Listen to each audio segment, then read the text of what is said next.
About a quarter of a century ago, I was the judge, jury, and executioner on every New Age device that came through Southern California. That included free energy motors, healing devices, you name it. And in the course of a good year, we had examined maybe 125 devices, and about 99.9% of them were either placebo, garbage, or wishful thinking, hallucination. But once in a long while, we would come across something that was exceptional.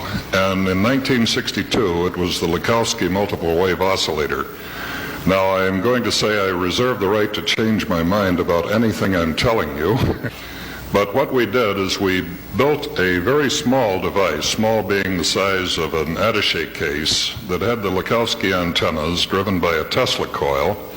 Many of these had wound up in the hands of veterinarians. We published the schematics, and the veterinarians were curing cancer in animals that other vets would put to sleep. So word would get around, and the veterinarians would bring sick animals to the guy that had it, and they got well. Well, at the time, what we assumed was that we were simply shock exciting a number of dipoles. Think of some big brandy glasses. Bong, bong, bong, bong, bong.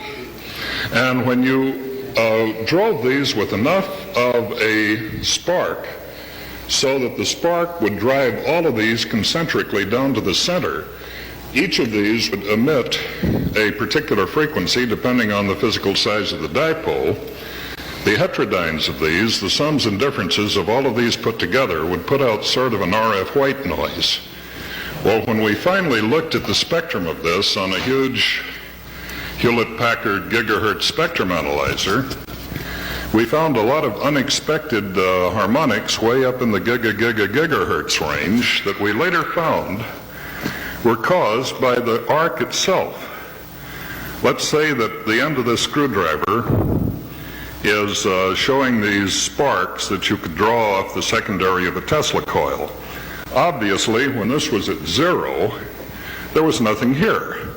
But if we looked at it with a very high-speed camera, and the spark would go out to about 4.5 inches and then collapse, of course your eye can't see this because of persistence of vision, what we had was an antenna of 0 dimensions at this point, micromillimeter dimensions until it got out to about 4.5 inches, and then collapsed. So part of this energy was coming from this ionized air. You know, when the air is ionized, you have practically a dead short between here and here. A tremendous amount of energy can be handled by this ionized or short-circuited path of air. So what we had not taken into account in the original thinking about this device was that we had, besides the rather broad spectra of each of these dipoles, which is shock excited, we had another frequency modulated signal on top of this. At the time, we had simply assumed that since you were in this direction to the antenna, you were absorbing an H vector. We knew that the E vector, which radiates from the ends because of skin effect, would not penetrate a biosystem. It would run around the surface, which is why you can stand in the field of a Tesla coil and light a light bulb in your hand and not be electrocuted. We were getting really stunning results. The animals would respond to this much more rapidly than the human beings. My vice president many years ago in BECTEC was the astronaut Gordon Cooper. We loaned it to him. He had a 15-year-old police dog that had been part of the family forever. Dog was dragging itself around. Its hind legs weren't working. After 2 days, the dog was up, frisking around, running around the swimming pool. So Gordon would take this box wherever he went, to Washington, Houston, NASA. He was getting people out of wheelchairs.